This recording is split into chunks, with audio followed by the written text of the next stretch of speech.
Makna tafsir itu memaknai atau menduga apa yang dikehendaki Allah. Tentu itu sulit.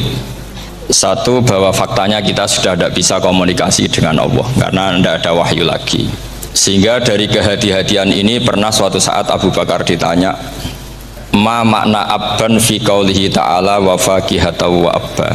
Beliau menjawab, saya tidak lagi pantas hidup di atas bumi, di bawah naungan langit, jika saya mengatakan naqulu fil Quran, jika saya harus berpendapat tentang Quran apa yang tidak saya ketahui.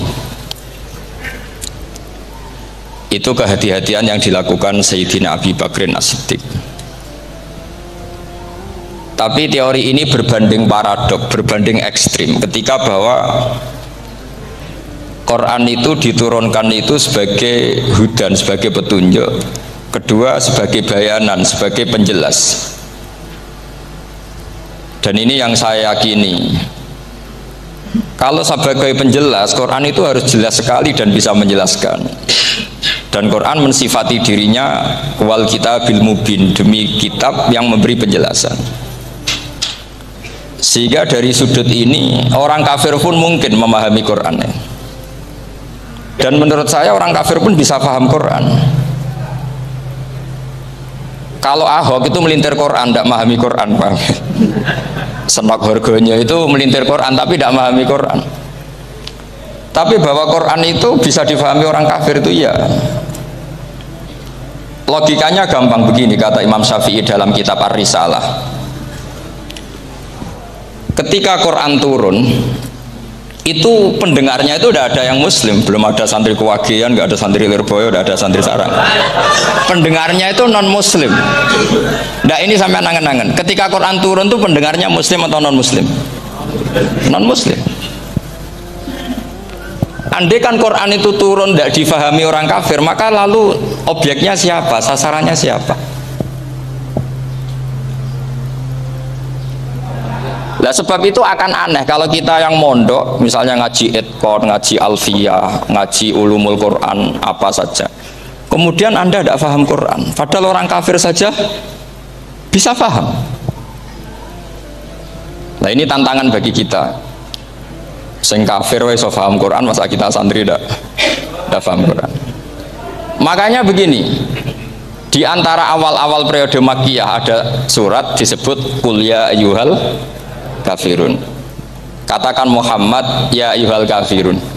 Karena mukhotabnya atau lawan dialeknya Nabi adalah orang-orang apa? Kafir. Mereka paham ketika dijelaskan Quran, paham. Dan sebagian mereka menjadi mukmin karena paham. Itu termasuk isi makalah yang saya utarakan di sini. Mereka tanya, ya Muhammad, siflana robbak, amin dahabin, amin nuhasin, amin hajarin. Karena orang kafir jahiliyah itu punya tren, yang namanya Tuhan itu fisik. Mereka punya Lata, punya Uzza, punya Hubal. Sehingga kalau Tuhan-Tuhan kita ini dari batu Muhammad, katanya Anda punya Tuhan yang berbeda. Lalu Tuhan Anda ini dari emas atau dari perak. Turunlah ayat Qul huwallahu ahad Allahus samad. Lagi-lagi mukhatabnya adalah orang kafir. Makanya ini juga akhirnya jadi ilmu madhab, ilmu tentang firqah-firqah dalam Islam. Bahwa kesalahan terbesar orang Khawarij sebagaimana yang dikutip Imam Bukhari. Nanti saya mencari di juz 4 atau di juz 3, pokoknya di bab Babu Qitalil Khawarij, karena Imam Bukhari punya adat diulang-ulang. Kata Ibnu Umar yang dikutip Imam Bukhari, innahum intolaku ila ayatin nazarat fil kufar faja'aluha alal mu'minin. Orang-orang Khawarij atau kalau sekarang orang-orang radikalisme itu meneliti Quran, kemudian ketika ada kriteria manusia-manusia tertentu itu dianggap itu kenanya orang Islam, korbannya orang Islam. Padahal awal mula ayat ini turun untuk orang kafir atau kritikan pada orang kafir. Ini cilaka betul. Karena logikanya seperti yang dikatakan Imam Syafi'i, ketika Quran turun ini nggak ada orang Islam, yang ada orang kafir. Jika mukhatabnya adalah orang kafir. Tapi ayat-ayat ini nanti dipakai Khawarij untuk mengcounter orang Islam. sehingga mereka mudah mengkafirkan kita karena pakai ayat yang dari awal Allah mengkafirkan orang kafir, sekarang ayat itu dipakai mengkafirkan orang Islam. Ini saking gebleknya orang apa? Khawarij. Makanya kata kitab Fathul Bari yang menyarai Bukhari itu, yang mendorong orang khawarij seperti itu adalah jahluhum bisyariah. Memang mereka benar-benar bodoh, benar-benar goblok. Misalnya kita kiai atau kita ma'arif atau kita santri atau kita orang soleh, kemudian kita tidak bisa melakukan apa yang kita katakan, terus kita oke lah, kita kena kritik misalnya atakmurunan nasa bil birri wa tansawna anfusakum wa antum taslunal kitab. Terus kita katanya bisa ngomong tapi tidak bisa melakukan, terus dikritik dengan ayat itu mestinya tidak tepat. Karena itu asbabun nuzulnya adalah orang-orang Yahudi karena tahu bahwa sifat Rasulullah itu ada di Taurat, mereka menyuruh keluarganya itu masuk Islam, tapi mereka sendiri tidak mau Islam. Kemudian turunlah ayat atakmurunan nasa bil birri wa tansawna anfusakum wa antum taslunal kitab afala ta'qilun. Sekarang perbandingannya begini, misalnya ada orang Islam, taruh saja Zaid itu maling, ya maling, konsisten dia malingnya sampai tua. Terus menurut Anda Zaid yang muslim ini, Zaid itu muslim tapi maling, jangan bilang maling tapi muslim, dia itu ya.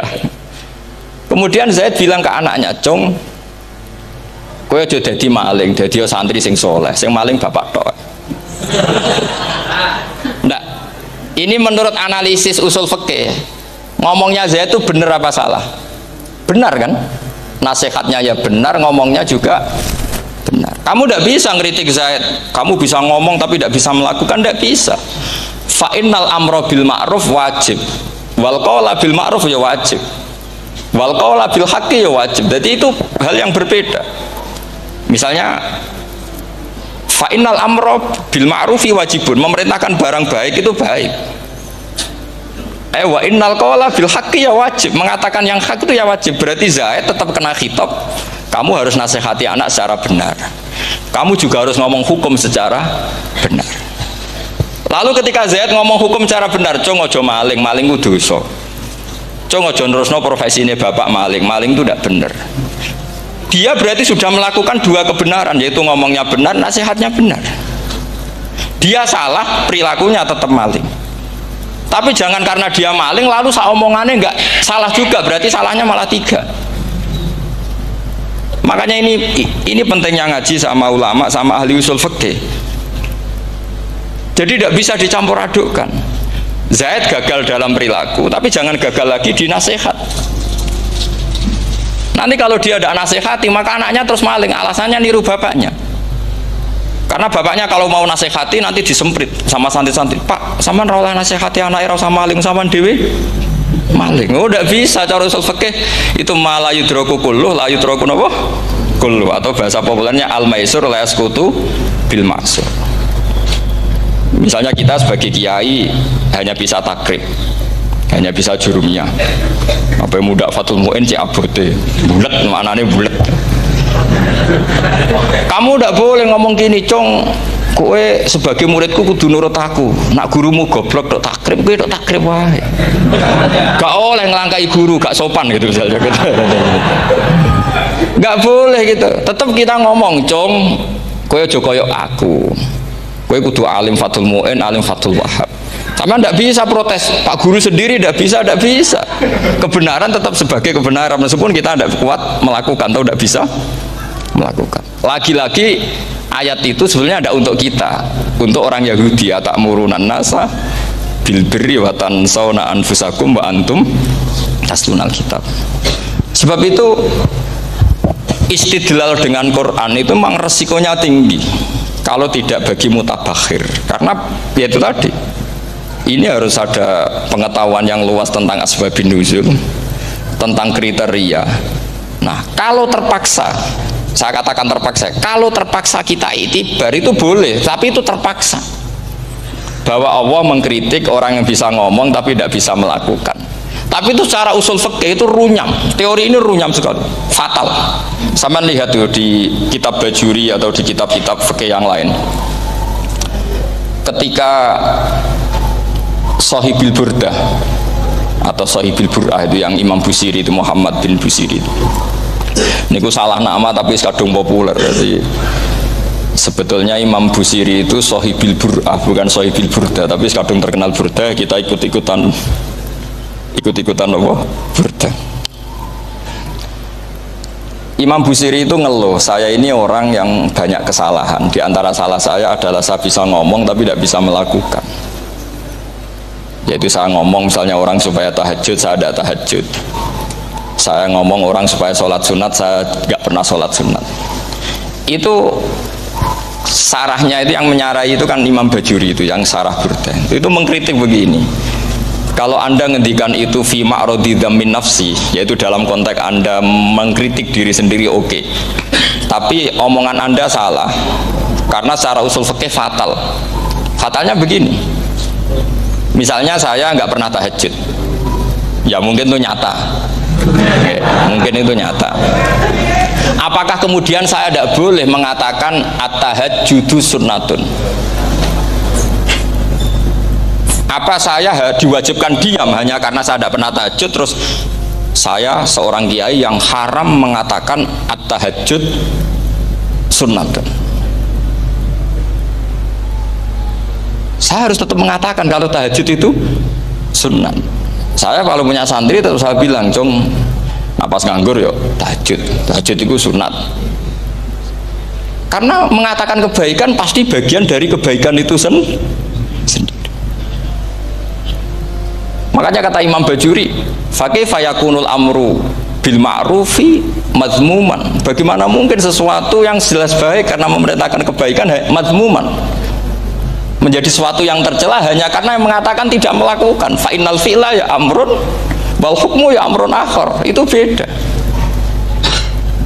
Jangan karena Anda tidak minum teh karena diabetes, terus Anda kalau ada tamu tidak disuguhi teh. Karena saya sendiri tidak minum teh. Wah ya repot kalau gitu. Nah itu lagi-lagi tadi orang Khawarij salah ketika mengartikan ayat yang harusnya objek kritiknya itu orang kafir, kemudian karena Quran lama sekali dibaca orang Islam sampai orang itu lupa kalau Quran awalnya turun diantaranya adalah membenahi akidahnya orang kafir, sehingga korbannya orang Islam. Itu mirip seperti cerita kita ya, santri-santri itu kalau punya musuh itu baca Hizib Nasor. Dulu pengarang Hizib Nasor itu musuhnya orang fasik, sehingga dihizib. Santri ora duwe musuh wong fasik, duwene kancane dhewe, akhirnya kancane yang kena hizib. Nah ini penting saya aturkan ya, sama seperti itu. Lama sekali Quran itu hanya dibaca orang Islam dan komunitasnya Muslim, sehingga seakan-akan semua kritikan Quran itu pada orang nopo Islam. Padahal jelas Quran ada qul ya ayyuhal kafirun. Jelas mukhatabnya orang kafir. Sadaqata lakum dinukum waliyadin. Nah ini penting kalau aturakan. Makanya kalau melihat itu, Quran jelas bisa difahami orang kafir. Bahkan banyak orang kafir yang menjadi Muslim karena faham maknanya apa? Faham maknanya Quran. Itu jelas sekali. Itu masyhur sekali dialeknya Nabi dengan Walid bin Mughirah, dengan Utbah, dengan banyak sekali termasuk dengan Abu Jahal, dengan Abu Lahab. Bahkan orang-orang kafir Quraisy itu menyewa namanya Musailamah Al-Kadzab. Kalau di sini umumnya baca Musailamah apa Musailimah? Trennya di sini pakai fathah ya. Oh, itu entah ya, nggak tahu saya yang masalah yang mana itu kan, karena memang kalau dalam ilmu riwayat itu sekali salah baca itu kasus betul, kayak Sa'id bin Musayyab atau Sa'id bin Musayyib itu ketika beliau sugeng itu kalau dipanggil Sa'id bin Musayyab itu marah besar karena maknanya Sa'id al-Musayyab itu yang ditawan. Makanya beliau bilang sayyabatni Irak wa anal musayyib. Orang Irak mengatakan saya ini ditawan, sebenarnya saya yang menawan mereka. Tapi al-masyhur itu dibaca Sa'id bin Musayyab, padahal dia tidak mau dipanggil Sa'id bin Musayyab, Sa'id bin Musayyab. Karena nama ini penting. Pentingnya begini. Ini kata Rasulullah kalau sedang guyon, kata Nabi, mbok kamu itu sekali-kali mikir. kenapa saya ini diberi nama Allah Muhammad. Ini hadis sahih di Bukhari, ada di Kitabul Adab. Banyak lah teks ini. Kenapa ya Rasulullah? Allah itu senang bingung wong kafir, kata Rasulullah. Karena Abu Jahal kalau manggil saya jadi bingung. Itu kalau orang Arab kan pasti tahu maknanya. Muhammad maknanya orang yang terpuji. Sehingga kalau Abu Lahab ngomong itu jadi paradok. Hei orang yang terpuji, kamu bohong. Kan jadi aneh. Ya Muhammad kadzabta. Hei Muhammad kamu bohong. Kalau diterjemahkan hei orang terpuji, kamu bohong.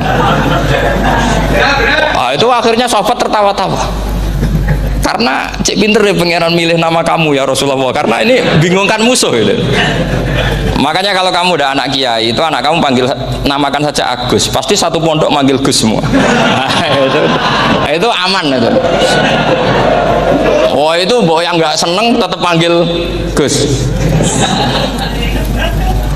Karena kalau untuk Gus putra kiai kan butuh di bapak kiai, kan bapak kadung rakyat itu kan, itu ada triknya, yaitu anaknya dinamain Agus. Nah itu Rasulullah itu sudah dipilih sedemikian rupa oleh Allah, perilakunya benar, ahwalnya benar, namanya juga benar. Sehingga ketika Abu Jahal, Abu Lahab tahu bahwa nama Muhammad ini problem, karena ini madah itu memuji. Sehingga mereka kalau mencari Muhammad tuh bilang ainal madmum, mana orang yang tercela. Terus orang-orang Quraisy tidak paham, kamu nyari siapa? Akhirnya mereka bilang, ana atlubu Muhammad, dan saya cari Muhammad. Akhirnya bilang Muhammad lagi. Nah, itu. Nah, Quran juga main di ranah nama. Sehingga Abu Jahal itu namanya kan Abul Hakam. Orang Islam dari awal memanggil Abu Jahal. Karena kalau sampai kita manggil Abul Hakam, kita akan mengalami paradok. Ya Abul Hakam, hei bapak dari semua kebijakan, kamu begini kan kacau. Makanya itu dari sini orang nggak boleh salah apa? Salah nama. Ini penting kalau aturakan, karena kadang menganalisis Quran itu satu bilisanin Arabi mubin. Kata Imam Syafi'i, wa innahu latanzilu rabbil alamin nazala bihir rohul amin ala qalbika litakuna minal mudhirin bilisanin Arabi mubin. Di antara, kata Imam Syafi'i ini, di antara aturan pokok memahami Quran adalah dia malian bil arabiyah. Dia sangat-sangat menguasai bahasa Arab. Itu masyhur dalam dialog Imam Syafi'i ini. Saman kalau ngaji takrib atau Fathul Mu'in, syarat sahnya tayamum lil musafir itu apa? Tolabul ma', mencari apa? Air. Sampai kalau di takrib dicontohkan, kalau di tempat atas nyari ke bawah, kalau ke bawah nyari ke atas. Imam Syafi'i ditanya, kaifa taqulu bi syartit tolab? Bagaimana Anda berpendapat bahwa tolabul ma' itu wajib untuk menjadi sahnya tayamum? Terus Imam Syafi'i faqara'a falam tajidu ma'an. Kamu pergi, kemudian falam tajidu ma'an, kamu tidak menemukan air. Terus Imam Syafi'i mengatakan la yuqalu liman lam yatlub lam yajid wa innama yuqalu lam ya'rif. Orang yang nggak pernah mencari itu tidak bisa dikatakan lam yajid, tidak menemukan. Kalau belum mencari namanya tidak tahu. Padahal Quran bilang kamu pergi, kemudian kamu tidak menemukan air. Tidak menemukan itu berarti harus mencari dulu, baru dikatakan lam yajid, tidak menemukan. Kalau tidak pernah mencari namanya tidak tahu. Hanya gitu tok itu jadi ilmu bahwa tolabul ma itu wajib, karena Allah mengatakan falam tajidu ma la yuqalu liman lam yatlub lam yajid wa innama yuqalu lam ya'rif. Orang dikatakan tidak menemukan berarti setelah mencari, kemudian kesimpulannya tidak menemukan. Kalau belum mencari namanya apa? Tidak tahu. Nah, dari sini Imam Syafi'i istidlal wajib tolabul. Ini namanya malian bil arabiyah. Dia menguasai bahasa Arab. Begitu juga ulama-ulama sufi. Itu ada cerita Bayazid Al-Bustami, itu ada muridnya baca ayat wasiqal ladzina taqaw rabbahum ilal jannati zumara. Orang-orang takwa itu digiring menuju surga. Itu dia nangis. Muridnya kaget, ini guru saya tidak benar, ini ada cerita surga tapi dia malah nangis karena ayatnya itu digiring. Terus kata Abu Yazid, mereka itu di mana saja, masa ke surga butuh digiring? Ke surga itu kan nikmat, ngapain butuh digiring? Saya tidak mau, kata dia. Abu Yazid itu gak mau digiring ke surga, itu gak mau. Mereka kan tambah kaget, memangnya mau neraka kan gitu pikirannya itu. Ternyata beliau jawabnya sederhana, saya pas itu sudah dekat sama Allah sehingga tidak perlu digiring. Kemudian saya sudah panitia kiamat pas itu, jadi nggak perlu dikirim. Nah ini nanti penting jadi satu aturan ilmu ulumul Quran. Saya di rumah itu istiqomah ngajar Qawaidul Asasiyahnya Said Muhammad yang dulu ditulis abahnya Zubdatul Itqon oleh Said Alawi. Kemudian Zubdatul Itqon itu tentu dari kitab Itqon. Terus Said Alawi dulu ngarang kitab Faidul Khobir, sarahnya Faidul Khobir sama Sayyid Muhsin Al-Musawab, dulu dari Padang tapi hidupnya di Mekah. Saya dulu talaki sama Mbah Mun, itu ternyata ada ayatnya, innal muttaqina fi jannati wa nahar fi maq'adi sidqin inda malikim muqtadir.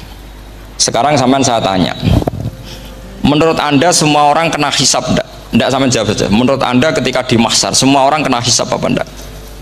Pasti kita menjawab iya. Tapi kata Said Muhammad itu keliru. Nggak kebayang orang seperti Nabi kena hisab. Pasti yang kena hisab itu orang-orang yang nggak jelas.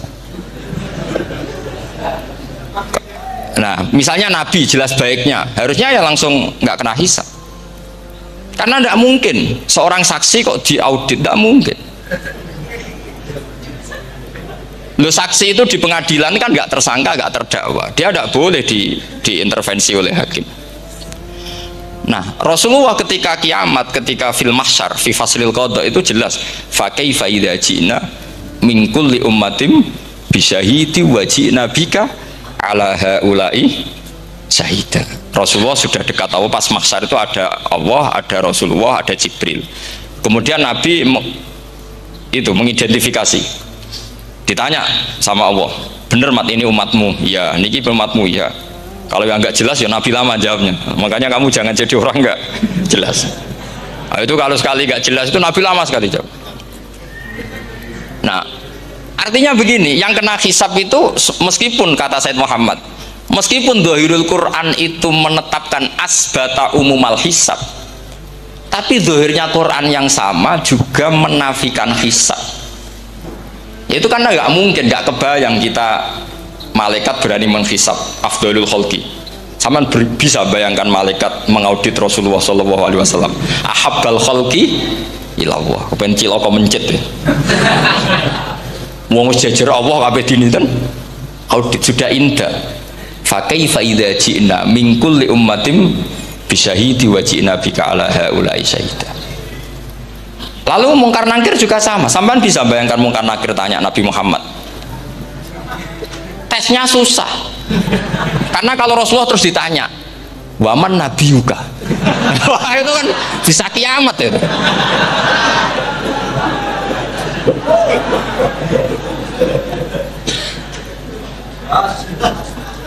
Paham ya?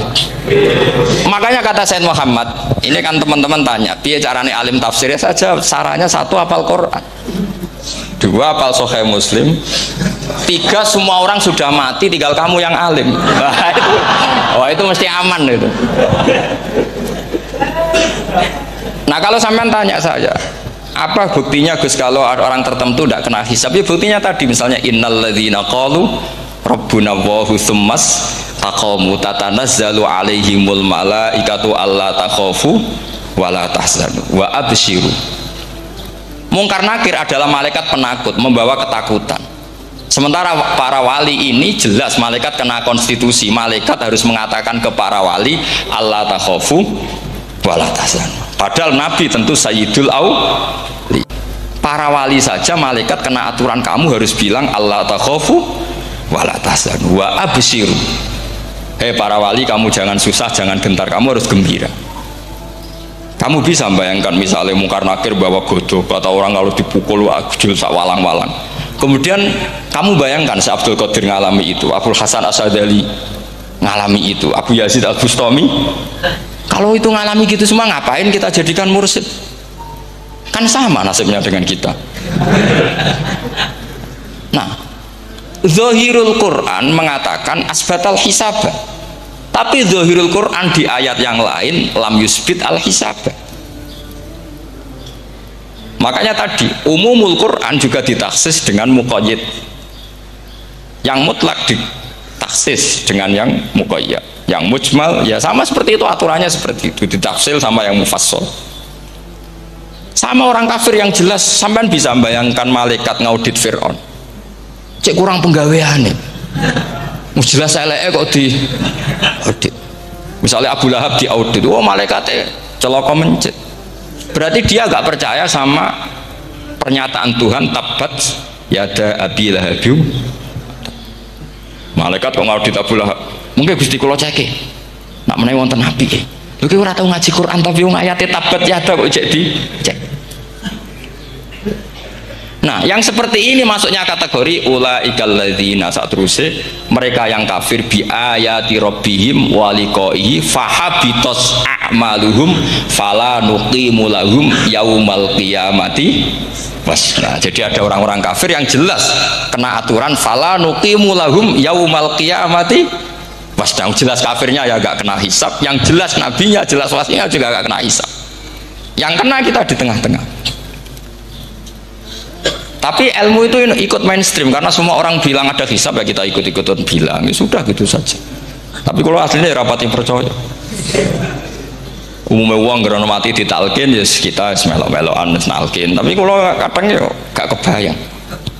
Biar nak wali-wali ditalkin. Makanya ada di dunia wali itu ada cerita Rabi'ah Adawiyah, itu termasuk keramat beliau itu. Kali Imam Sibawi kan dalam cerita wali kan ditanya marbuka, ngapunten niku man mausul napa istifham. Wah itu malaikatnya ndak pernah khataman alfiyah kan repot. Kalau Rabi Adawiyah lebih parah lagi, itu beliau tuh nangis sekeras-kerasnya, nangis terisak-isak, dia tersiksa. Ya Allah, engkau itu zat yang paling saya kenali dan harusnya semua makhluk itu kenal engkau, tapi ini hamba engkau tanya engkau itu siapa ya? Itu kan ini orang aneh karena Allah itu adharud dzahir, kata sampai Imam Sibawi silakan a'raful ma'arif. Jadi wong ora ora wis geblek tenan dari Imam Sibawi.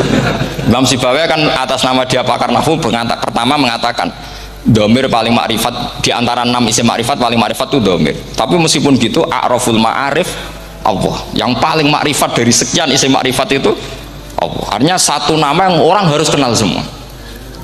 Makanya di antara keramat beliau ketika ditanya wong kok ora tau ngaji fikih men ngaji nahwu, gak tahu dia ngaji carane sesuci, carane iddah tuh gak tahu ngaji nahwu. Terus dia tanya bima fa'ala rabbuka, lalu Allah memperlakukan kamu gimana? Terus kata Imam Sibawi ghafaroli, Allah mengampuni saya karena saya orang yang mengatakan Allahu a'raful ma'arif. Ini penting kalau aturakan. Jadi makanya kalau sampean tanya caranya ilmu alim gimana, ya satu tadi, kalau sampean masih banyak orang hidup, syaratnya kamu harus hafal Quran, hafal hadis, hafal sekian ribu hadis, hafal sekian ulumul Quran. Itu kalau masih banyak orang hidup. Kalau sudah kamu sendiri hidup, ya sudah, pokoknya isokulhu ya salim sendiri kan, nggak ada saingannya. Makanya kata Sayyid Muhammad, beliau mengatakan kita meyakini umumal hisab ya berdasar zahiril Quran, kita menafikan umumal hisab bahwa hisab hanya yahtassul liqaumin duna qaumin juga berdasar zahiril Quran. Kita percaya semua mayat ditanya mungkar nangkir ya berdasar zahiril ahadis. Kita tidak mengumumkan teks ini juga berdasar zahiril ahadis. Karena malaikat mungkar nangkir juga malaikat, berarti dia kena aturan kalau ketemu para wali Allah takhafu wala tahzan. Paham sih kalau maksudnya? Ini penting kalau aturakan. Jadi makanya aspeknya sampean bisa memulai kalau ingin jadi orang alim tafsir, bisa mulai dari yang mudah saja, yang fikih saja. Makanya kata Imam Ghazali, kenapa Mu'tazilah jadi segoblok itu? Karena dia tertipu oleh umumatul Quran, oleh teks-teks umum. Dia tidak tahu mukhasisnya. Padahal setiap ayat umum itu pasti ada mukhasis. Misalnya begini ya, kalau kamu maknanya fikih saja, contoh yang paling mudah familiar itu fikih ya. Misalnya kita ngaji Quran, wal mutallaqatu yatarabbasna bi anfusihinna salasata quru. Kalau orang dicerai itu iddahnya itu 3 kali masa nopo suci. Apakah aturan iddah seperti ini hal hadhil iddah amatun likulli mutallaqatin am li mutallaqatin makhsusah? Apa ini semua mutallaqah iddahnya pasti salasata quru apa orang tertentu? Ya enggak, asal dia mutallaqah pasti iddahnya salasata quru. Anda goblok, Anda salah besar. Kalau misalnya yang dicerai adalah orang hamil, iddahnya apa? Salasata quru apa watil hamli? Watil hamli. Kita butuh ayat lain, wa ulatul ahmali ajaluhunna ayyadna hamlahu. Sama seperti kita ngaji walladzina yatawaffawna minkum wa yadharuna azwajan yatarabbasna bi anfusina arba'ata asyhurin wa asyra. Asal wanita ditinggal mati suaminya maka iddahnya 4 bulan 10. Apa semuanya demikian? Enggak. Misalnya orang hamil iddahnya biwatil hamil. Artinya kalau Anda tertipu umumatil Quran berarti Anda sama dengan menghukumi orang ditolak semua iddahnya salah satu guru. Sama misalnya orang sekarang dalil-dalil wa may yatawallahum minkum fa innahu minhum. Kalau berkawan orang kafir maka dia menjadi kafir. Itu kan fatal. Semua nabi ya berkawan orang kafir karena dakwahnya memang sama orang kafir. Lo coba andai kan sampean hafal Quran itu sama teori itu tuh mungkin menyedihkan. Coba istilahnya Quran wadhkur akho'at wa ila adin akhawum huda wa ila samuda akhawum. Terus semua umatnya yang kafir disebut akhawum. Akhaw itu artinya apa? Saudara. Mereka ya berkawan sama orang kafir. Makanya butuh analisis fikih untuk maknani wa may yatawallahu minkum fa innahu. Setelah dianalisis fikih ternyata semua nabi diistilahkan wa ila madyan akhahum syuaiba wa ila adin akhahum huda. Akhaw itu artinya apa? Saudara. Kalau sampean tanya lalu logikanya gimana? Kata kitab-kitab kan wa ingkana dasarin fajanibhu suratan. Kalau ada teman buruk jauhi, kalau teman baik temani. Kalau cara usul fikih gampang. Kancanan maling dosa, wong kok kancane maling. Tapi nak dakwai maling apik kan? Aku ora ngancani kok dakwai dandani, selesai kan? Ngancani maling elek, nak dakwai maling apik. Demenan berodo elek, nak didik apik kan, itu seperti itu. Nah, ini penting kalau aturakan. Nah di sini ini makanya NU itu punya sejarah panjang, banyak wali-wali yang jadab, yang coro zahir itu kancanan wong fasik-fasik. Orang syariat bingung, ini wali kok berteman orang fasik. Ya kalau kamu bahasakan teman ya masalah, kalau kamu bahasakan ini binaan. Enggak, sama jawab saja. Kalau dibahasakan teman masalah enggak masalah kan, tapi kalau dibahasakan itu binaan selesai kan? Sama, Nabi berkawan orang kafir itu tidak karena berkawan, itu binaan Nabi. Memang Nabi itu jadi Nabi, objeknya adalah mengislamkan orang kafir. Ya berlama-lama Nabi dialek dengan mereka, muasyarah sama mereka. Bahkan Nabi diharuskan bersikap baik sama mereka. Itu yang disebut fabima rahmatim minallahi lintalahum walau kunta faddzan ghalidhal qalbi lan faddu min hawlik. Tapi sekarang itu orang sudah tidak pakai ilmu. Orang-orang radikalisme itu nggak pakai usul fikih. Pokoknya kalau ada ayat terjemahnya gini ya sudah itu jadi madhab. Akhirnya kecelakaan seperti ini. Pokoknya kalau ada ayat faqtulul musyrikina haitsu wajadtumuhum wa khudhuhum wahsuruhum wa'udu lahum kulla marsad. Sudah hafalnya ayat itu saja. Dia tidak mau ngapalkan misalnya qatilul ladzina yuqatilunakum. Ada ayat lagi wa akhrijuhum yamin haitsu akhrajukum. Sehingga ulama kita membagi kafir itu ada harbi, kita musuhi, ada zimmi, ada muahad, ada musta'man. Itu ulama karena tahu tidak semua orang kafir itu harbi, tidak semuanya zimmi, tidak semuanya muahad, tidak semuanya musta'man. Kalau harbi oke, kita perang, kalau zimmi ya kita bina, kalau muahad ya sesuai perjanjian kita, kompensasinya apa, MOU-nya kayak apa. Tapi apalnya mereka ayat satu tema. Nah celakanya kita yang ngaji di pondok-pondok yang katanya spesialis ingin alim tafsir, apalnya ya satu ayat juga. Wah itu kan satu ayat versus satu ayat, itu ngeri. Makanya kalau sama tanya saya, ini katanya di acara ini sama tanya gimana caranya jadi ahli tafsir, saya jawab gampang, benar itu hafal Quran, apal hadis, terus apal ulumul Quran. Ya misalnya Nadoman ya Faidul Khobir lah, kalau kitab Nasar ya minimal itu setengah lanya itkon lah. Kalau nggak lanya-lanya amat ya agak lanya. Karena kitab tafsir itu gampang, teorinya tuh mudah sekali.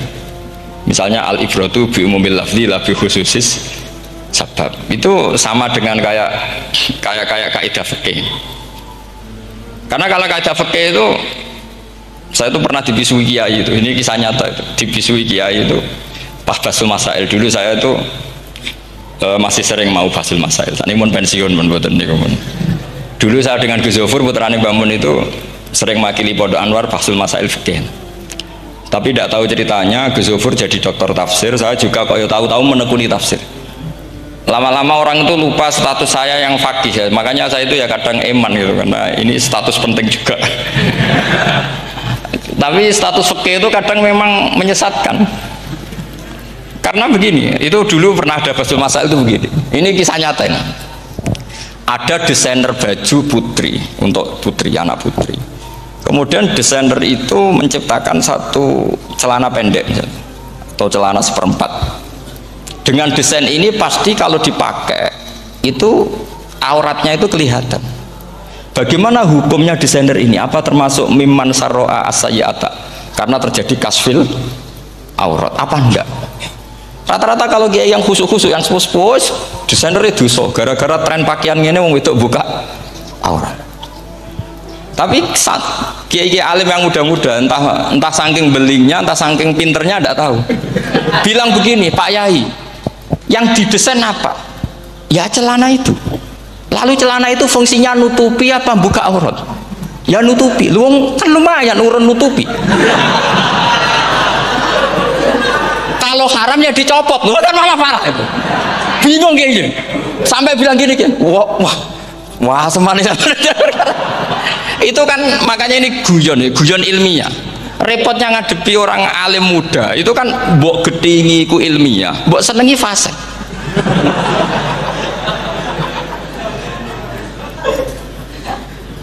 Ketika kiai yang khusyuk tadi tak tanya, kalau desainer katok seprapat, paham ya? Kita coba yang celana dalam terlalu vulgar itu, paham ya? Nggak, rok saja lah, rok mini misalnya, rok selutut. Sampean jangan ngeres ya, yang rok selutut misalnya. Rok selutut itu desainernya kena hukum haram enggak? Sampean jawab saja. Oh haram dari kiai sepuh, karena dengan desain itu misalnya lututnya kelihatan. Tapi pertanyaannya kiai muda saya masih ingat betul, saya tanya. Lalu fungsi pakaian itu apa Pak Yai? Fungsi itu kan tetap nutupi sebagian aurat. Kalau Anda haramkan, barang haram itu harus dihilangkan. Itu.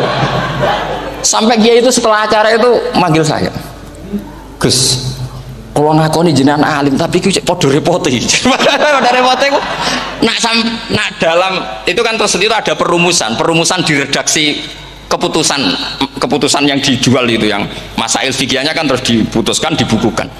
Kalau redaksinya halal, Gus, nanti orang pakai rok semua. Dan saya balik bantah, kalau redaksinya haram, orang nggak pakai rok. Akhirnya itu apa? Kebijakannya lucu. Buak Gus, pertanyaan itu buak sak jawabannya. Oh, jadi kita debat tidak jadi. Ini cerita ilmiah. Makanya sama tidak wajib manut saya ini terlalu ilmiah, jadi tidak baik untuk kehidupan kesalian, kurang baik. Jadi ini, tapi ini ilmu, tetap kaidahnya fikih ma la yudraku kullu la yudraku kullu.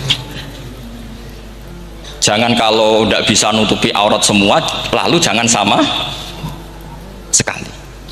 Lho kan kaidahnya kan gitu, ma la yudraku kullu la yudraku kullu. Misalnya Anda punya tetangga nggak mau pakai jilbab, nggak mau pakai pakaian muslimah, kamu tidak boleh bilang munisan rakmambinan, tidak bisa. Ma la yudraku kullu ma la yudraku kullu la yudraku napa.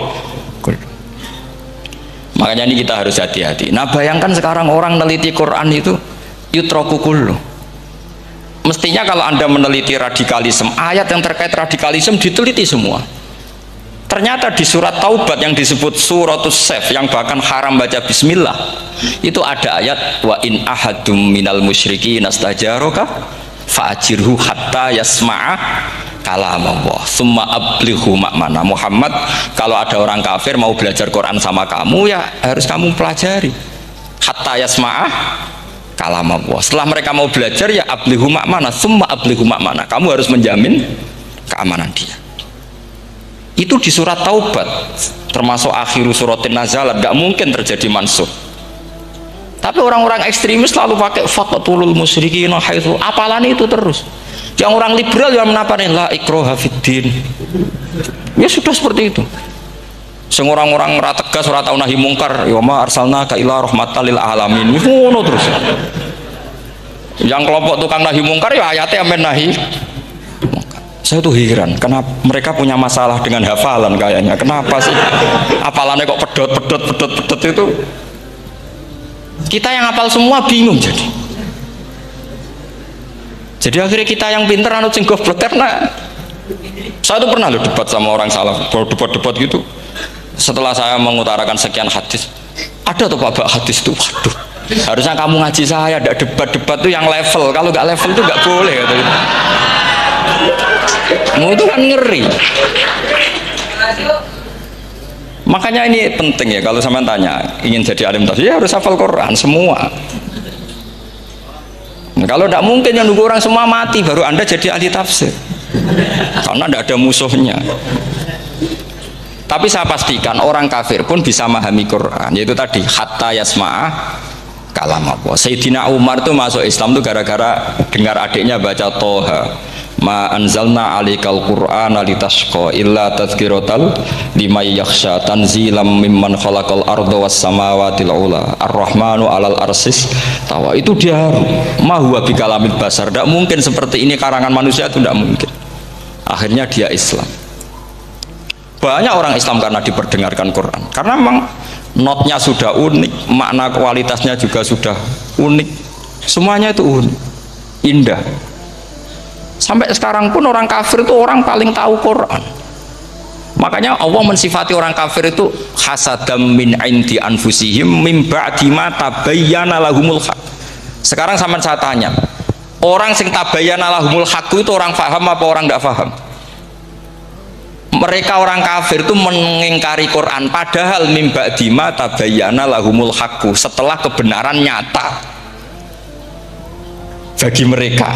Nyata bagi mereka artinya orang kafir paham atau tidak paham? Paham. Cuma mereka punya penyakit hasadam min indi anfusihim. Mereka juga kalau ada ayat tentang ahkam yang memberatkan, mereka bilang i'ti bi Qur'anin ghairi hada au baddilah. Muhammad harusnya jangan tema itu yang diangkat, buat cari Quran yang lain yang enggak tema itu. Mereka sampai memilih tema itu karena paham apa karena tidak paham? Karena paham. Makanya di makalah saya pastikan ngaji tafsir itu gampang, karena orang kafir pun bisa. Kalau kasus Ahok itu bukan paham itu melintir, beda. Paham sama melintir itu beda. Wah, itu diterjemah kemenang itu jangan mengangkat kawan orang Islam, bukan mengangkat pemimpin. Ya likanya emang kalau ngangkat teman saja tidak boleh, apalagi ngangkat pemimpin. Fatal mana berteman sama orang salah sama ngangkat. Saman kancanan maling itu apik nak menolong Andani terus ngangkat, "Hei maling ke pimpinanku." Parah mana? Parah mana? Artinya sama saja ketika diterjemah jangan ngangkat teman, sebetulnya ngangkat pemimpin lebih fatal. Itu kan mafhum awlawiyah, itu kan normal saja. Itu di Quran biasa, misalnya innalladzina ya'kuluna amwalal yatama dzulman, orang yang makan hartanya anak yatim secara zalim. Kamu bilang, "Gus, saya tidak makan kok, sepeda motornya tak gasap, tak jual." Yang diharamkan kan makan. Wah, ya sarap kalau gitu. Maknanya begini, memakan harta anak yatim artinya ifsad. Ifsad itu merusak. Nak ngono ikhraq, membakar atau mencuri sama dengan makan. Bal asyad, malah kan lebih apa? Lebih apa? Dasar. Jadi yakuluna di situ tuh ba'dul amsilah, sebagian contoh min wujuhil ifsad atau min wujuhil ihlak. Jangan kok karena ayatnya makan, oh yang haram tuh makan, kalau nyuri gak apa-apa. Waya fata. Itu kan sama dengan santri geblek dikandani kiai ini, "Cung, kowe mbek bojomu jogeman naboi." Suatu saat istrinya lapor lagi, "Pak Yai sekarang ndak naboi tapi nyadui." Karena naboi itu pakai tangan. Pertama dilaporkan kiainya, Pak Yai, suami saya itu sering memukulin saya pakai tangan gini. Jong jogeman naboki bojomu. Nggih Pak Yai siap. Suatu saat isinya lapor, Pak. Tetap benjut, kenapa? Kalau nak niki disadui. Mergo pikirane sing haram nabok, nak nyaduk halal. Wah itu kan ngajak goblok bareng. Nah masalahnya di usul fikih kasusnya seperti itu. Makanya saya ini kadang ya maliki sekali. Kadang saya itu maliki sekali. Kadang ya. Misalnya begini, saya beri contoh. Ini yang kisah nyata ya. Ada seorang Arabi datang ke Rasulullah. Ya, tadi kan teman-teman minta juga ilmu hadis ya. Ini satu paket saja. Itu tadi nanti kalau sampean kasih alim itu sudah ada urusan saya tadi. Nunggu orang mati banyak tadi. Kalau nggak usah nunggu orang mati, sarannya tadi apal tadi. Ya Rasulullah ahlaktu. Saya ini orang yang rusak. Wama ahlakaka. Lalu yang bikin rusak kamu apa? Qol waqatu imroati fina hari Ramadan. Saya menjima istri saya ketika masih siang. Fina hari Ramadan, siang Ramadan. Walhasil Nabi tidak menyuruh hanya kodok, tapi menyuruh kafaroh. Kafarohnya itu merdekakan budak atau memberi makan 60 orang miskin atau puasa berapa? Puasa 60 hari. Atau urut merdekakan budak atau puasa 60 hari atau memberi makan sitina miskin. Oke, kita sepakat ya hadis itu sahih dan diulang-ulang oleh Ashabus Sunan. Oke, riwayatnya nggak masalah. Sekarang kita analisis maknanya. Sekarang sampean saya tanya, kalau anda misalnya sekarang jam berapa ini? Misalnya sekarang jam 9 kurang seperempat Ramadan, terus anda rokok atau anda ngopi, kepengen ngopi terus ngopi tanpa udhrin syar'iin, anda hanya wajib qadha apa bayar kafarah? Tidak sampai jawab. Rata-rata kiai kita, oh mau wajib kodok Gus karena gak jima. Sing seru kafaroh itu nak jima. Kan ngombe kopi bejima beda. Pertanyaannya tuh lucu, ini naik secara fikih masalah. Masalahnya begini. Jima bojo itu tidak zina. Jima bojo itu zina apa enggak? Enggak kan? Berarti dengan makan bedanya apa? Sama kan? Sama-sama amrun mubah. Sesuatu yang boleh. Kenapa hukumannya berat? Makanya kata Imam Malik, ndak itu nilainya adalah hadku hurmati Ramadan bi ghairi udhrin syar'iyyin. Makanya kata Imam Malik, siapapun yang makan fina hari Ramadan, iftar apapun fina hari Ramadan bi ghairi udhrin syar'iyyin, maka hukumnya sama dengan jima fina hari Ramadan. Karena sama-sama ihlak ifsad hurmata Ramadan bi ghairi udhrin syar'iyyin. Loh enggak, ini ilmiah. Kamu udah harus cocok, tapi otak kamu harus percaya. Loh iya kan beda kan. Saya secara nafsu tidak cocok, cek berarti. Tapi ilmiah saya setuju. Kalau kiai kandani itu kan pasti pakai badul amsilah, kan nggak mungkin semua contoh disebut. Cong nak melaku jogo mandul wong wedok iku mari setan. Mboten delok Mbah, nyekel. Lu malah parah to. Ndak bisa. Makanya ini masalahnya lafat. Ini kembali ke Imam Syafi'i bilisanin arabiyyim mubin. Ketika seorang kiai bilang cung jogeman delok cawe itu adalah mengungkapkan al muharramat, bukan mentaksis yang haram itu hanya melihat. Saya ulang lagi ya, ketika seorang kiai bilang cung jogeman delok wedok sing haram, itu semangatnya adalah melawan keharaman, bukan mentaksis yang haram hanya delok. Itu di Quran normal semua, di semua lugat ya biasa. Itu kan sama seperti misalnya seorang mbah ngasih uang cucunya, cung tak kayak duit 100.000, cung gue tuku es, terus gue mendingan nak ragu tuku es haram iki kan ngongkone tuku es. Lah kepen putumu mati kan nyeben 100.000 gue tuku es. Ya mulai dulu istilahnya nak mbah ngekek ibu tuh cung 100.000 gue tuku es. Cara wong kuno. Maksudnya gue pokoknya umumnya cah cilik senane es cuma nyebut. Ya sudah seperti itu. Sama seperti Quran menghentikan begini. Ini memang salate yang fikih dulu, yang pokok-pokok. Di antara yang nggak boleh dikawin adalah wa antasma'u bainal ukhtaini illa ma qad salah. Kamu tidak boleh menikahi Sri dan Zainab kakak beradik. Sudah sepakat ya?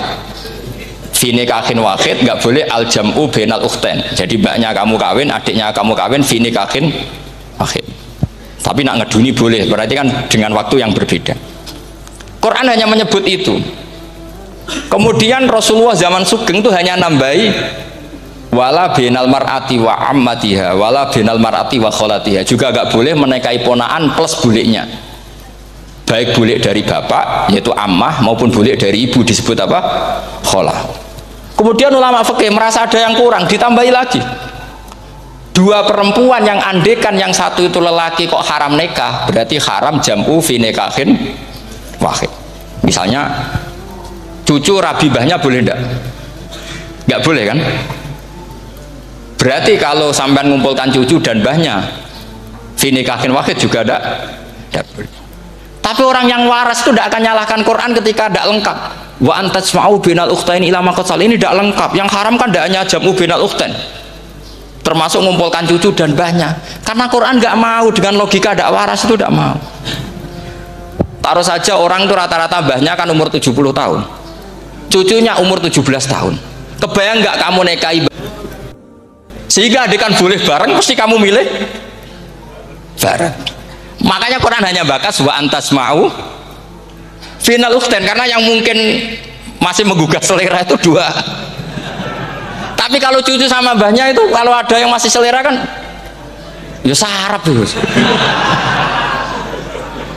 Tapi fikih sebagai kaidah tetap menerangkan termasuk yang haram jam'u adalah bainal mar'ati wajad datiha. Paham juga maksudnya? Artinya ketika menyebut itu tidak jaminan merangkum semua hukum, tapi ba'dul amsilah. Fa'innal akila yaktafiya bi isyaratil ba'di, karena orang kalau punya akal diisyaroi sebagian sudah paham. Ini penting kalau aturakan. Jadi ini penting. Nah bayangkan sekarang banyak gerakan-gerakan ahli Quran katanya, tapi nggak memahami ilmu usul fikih. Qur'ane ra ono ya wis. Nang Quran ra ono cerita harame asu, nak ngono asu ya halal. Ora ono Qur'ane. Sing ra ono iku tekem ora Qur'ane, kok aneh-aneh.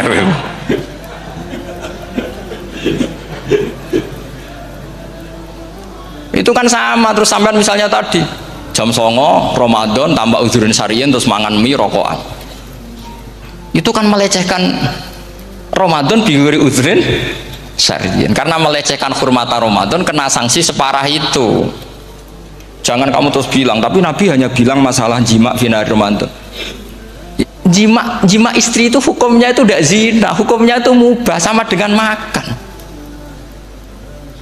Ini cara madzhab Maliki, tapi kita alhamdulillah madzhab Syafi'i. Ya itu masalahnya. Berhubung itu menguntungkan sami'na wa ta'na.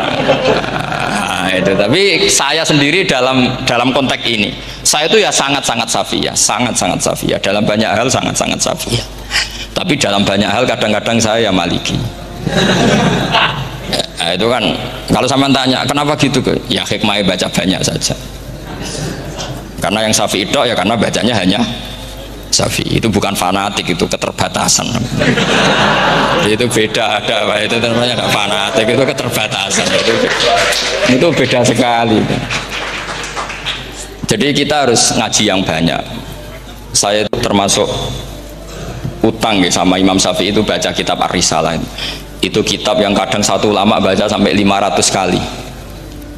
Yaitu Imam Syafi'i itu dalam kitab Risalah itu begini, ini termasuk ulumul Quran yang paling penting. Muqaddimahnya begini, wan nasu sinfani min awalil amri, wan nasu sinfani. Ketika Rasulullah datang membawa Quran itu manusia hanya ada dua, al kuffar sing dari jenis ahli kitab dan kuffar dari jenis yang tidak ahli kitab. Bahkan tidak ada orang Islam zaman itu. Pertama Nabi jadi Nabi itu adakah pendengar yang Muslim? Kan tidak ada, semuanya ahli kitab. Makanya susah kalau Quran kamu analisis korbannya orang Islam tuh, kata Ibnu Umar tuh lucu. Dulu tuh mukhatabnya tuh orang kafir, jelas kuliah ayyuhal kafir. Ya ayuhan nasu ubudu rabbakum alladzi khalaqakum. Jelas orang kafir. Karena orang Islam nggak mungkin dikhatabi ubudu rabbakum. Makanya Imam Suyuti kalau nafsir itu ngeper ubudu rabbakum wahiduhu. Tapi kalau mukhatabnya orang Islam dawimu alal ibadah atau dawimu alat tauhid. Karena dia tahu kalau mukhatabnya orang kafir ubudu ya masih wahidu. Kalau sudah Islam kok dikhitabi ubudu mudawamah alal ibadah. Itu saking alimnya Imam Suyuti. Ini saya teruskan. Kalau mukhatabnya itu orang kafir ahli kitab, itu kemungkinannya ya dua cara mereaksi Quran, yaitu disebut lam yakunil ladzina kafaru min ahlil kitabi wal musyrikina munfakina hatta ta'tiyahumul. Jadi lam yakunil ladzina kafaru, jelas kafaru itu umum. Kemudian ditafsir kafaru itu ada yang min ahlil kitabi, berarti kafaru yang jenis Yahudi Nasrani. Ada kafaru yang min ahlil kitabi wal musyrikin, kafaru yang jenis musyrikin, yaitu kafir Mekah. Karena cara kaidah nahwu al-atfu yaqtadi taghayyur, kalau ada ataf pasti konteksnya beda. Jaa Zaidun wa Amrun, berarti Zaid ada Amar, Amar ya ada Bakar. Karena jaa Zaidun wa Amrun wa Bakrun, pasti orang ini berbeda. Tidak boleh orang yang sama kamu pakai ataf. Ini sudah clear ya ini ya. Kemudian cara pandang mereka ya beda. Ketika Rasulullah mengajak tauhid, itu ahli kitab tidak masalah. Memang harusnya Tuhan itu satu, tidak masalah bagi ahli kitab. Problem bagi ahli kitab adalah Muhammad itu nabi, itu kita nggak suka. Kalau Tuhan satu oke, tapi kalau Muhammad nabi tidak oke. Kita bisa jadi nabi, kata mereka, karena mereka merasa nasabnya sampai Ibrahim. Sementara zaman itu mereka sanksi Muhammad itu nasabnya konti, gak jelas. Ini penting kalau aturakan. Sehingga dalam konteks ini Allah menjawab ahli kitab dulu. Ini disebut Muhammad itu nasabnya jelas. Ini ku fihi ayatum bayinatum maqamu Ibrahim. Ini saya dengarin. Ibrahim itu jelas pernah ke Mekah. Bukti Ibrahim pernah ke Mekah adalah jejak kaki Ibrahim di makam apa? Makam mereka, artinya buatan kuburan, buatan jejak kaki Ibrahim ketika bangun Ka'bah. Fihi ayatum bayinatum maqamu Ibrahim. Pun. Kalau Ibrahim pernah di Mekah, artinya beliau pernah nikah di Mekah. Paling tidak punya dzurriyyah di Mekah. Ini Ismail dibawa ke Mekah. Jelas ayatnya wa idh yarfa'u Ibrahimul qawaida minal baiti wa Ismail. Ini dengarin ya. Sebab itu saking alimnya berjanji itu beliau tahu betul masalah utama Rasulullah Muhammad adalah disangsikan nasabnya. Sebab itu kitab berjanji pertama cerita setelah dia alhamdulillah macam-macam awal ma'anab tadi saat terus dia bilang wa ba'du fa'akul huwa Muhammad bin Abdillah bin Abdil Muttalib. Saat terus ya wabatu wa Muhammad bin Abdullah bin Abdul Muttalib wasmu Syaibatul Hamdi Humitat Khisaluhus Saniyah. Saat terus Ibnu Qusayn, saat terus Sumiyah bi Qusayn litaqasi fi biladi Qudu'atal Qasiyah. Karena dia tahu yang masalah bagi Rasulullah itu adalah masalah nasab bagi mereka loh, bagi mereka yang kafir. Terus beliau ngendikan ditutup wa adnanu bila raibin indadawil ulumin nasabiyah ila dzabihi Ismail nisbatuhu wa mun. Jelas saya Adnan itu pasti puter cucu-cucunya Nabi Ismail. Karena orang Yahudi yang disoal Muhammad itu, kamu itu siapa? Kok tahu-tahu Nabi? Kamu orang Arab. Orang Arab itu tidak pernah ada Nabi. Yang Nabi itu normalnya orang Israel, yaitu turunan Yahudi, karena Yahuda bin Yakub bin Ishak bin Ibrahim. Akhirnya Allah membuktikan fihi ayatum bayinatum maqami. Bukti kalau Ibrahim pernah di Mekah adalah jejak kakinya di Mekah, itu dekat Ka'bah. Ini jawaban Allah yang tentang ahli kitab, karena sudah jelimet. Ada ilmu ansab, ada ilmu nasab, ada polemik kitab samawi. Kalau kafir Mekah ini goblok-goblok. Ketika Rasulullah pakai teori tauhid, orang kafir Mekah itu saking gobloknya bilang gini, Muhammad, kita ini urusannya banyak, utang kita banyak, kasus saya banyak. Kok Tuhannya satu itu tidak cukup? Yaitu mereka mengatakan aja'alal alihata ilahau wahida inna hadza la syai'un ujab. Bagaimana Tuhan hanya satu? Urusan kita banyak, masalah kita banyak. Tuhan nggak boleh satu, harus banyak. Sejumlah urusan kita. Ada Tuhan BPKB, Tuhan macam-macam lah. Ada Tuhan kredit, Tuhan kas, macam-macam lah kan. Sesuai sebanyak urusan kita. Mereka tanya aja'alal alihata ilahau wahida. Masa Tuhan satu? Inna hadza la syai'un ujab. Ini aneh. Tapi Rasulullah dengan sabarnya. Kalau yang seperti ini Allah menjelaskannya beda dengan yang pertama, karena tadi orang kafir itu bisa min ahlil kitab, bisa wal musyrikin. Lam yakunil ladzina kafaru min ahlil kitab. Ada yang wal musyrikin. Semuanya ini tidak pernah munfakina hatta ta'tiyahumul bayyinah. Mereka tidak pernah tercerabut dari pikiran mereka, dari mainstream mereka sampai ada bayyinah. Bayyinah itu kejelasan kebenaran atau benar yang begitu jelas. Itu siapa? Rasulun minallah yatslu suhufam mutahhar. Akhirnya Nabi sabar. Saking sabarnya Nabi itu ngomong gini, ya di khalayak umum, mukhatamnya ya kafir semua. Hei saudara-saudara kami suku Quraisy, kita ini sebangsa. Nabi tanya, Muhammad, ajaran kami itu benar karena kamu itu orang yang kita percaya, tapi kali ini Anda aneh karena ngajak satu Tuhan. Itu tidak mungkin, urusan kita banyak, satu Tuhan enggak mungkin, Tuhan harus banyak. Kita punya 3 aja kurang banyak kan, banyak punya Lata, Uzza, Hubal. Rasulullah dengan sabarnya ngendikan gini, hei kaumku, kalau kamu jadi pembantu, jadi buruh, senang mana punya majikan banyak sama majikan satu. Kalau majikannya banyak, itu perintahnya beda-beda, seleranya beda. Semua harus kamu lakoni, semua harus kamu taklui karena kamu harus nurut. Wah ya repot mat kalau di majikan banyak, ngerepoti mesti. Rasulullah tinggal nimpali, Tuhan kamu itu majikan kamu, kalau Tuhannya banyak, perintahnya ya banyak, seleranya beda-beda. Kamu bingung nggak? Wah ya bingung, ya sudah mat satu aja. Akhirnya mereka masuk Islam. Nah itu disebut Nabi itu fatona, punya kecerdasan artikulatif. Kalau menjelaskan itu masuk akal. Nah itu disebut dorobawahu matalar rojulan fihi syuraka'u mutasyakisuna wa rojulan salamal lirojul hal yastiawiyani masalah alhamdulillah. Nah ini penting. Allah membuat satu perumpamaan bagaimana ada satu pembantu yang punya majikan banyak, yang berbeda-beda seleranya, berbeda-beda perintahnya, dengan kalau hanya satu majikan. Apakah sama? Mereka jawab tidak sama, enak punya satu majikan. Begitulah Tuhan kamu, harusnya satu. Jadi artinya gini, kalau kamu ngaji ulumul Quran, kamu harus tahu ini khitab ke kafir. Kafir yang mana? Ahli kitab atau kafir yang musyrik? Nah sekarang tidak tahu lagi, pokoknya kafir. Makanya kalau orang berdebat mereka itu tidak goblok menewak.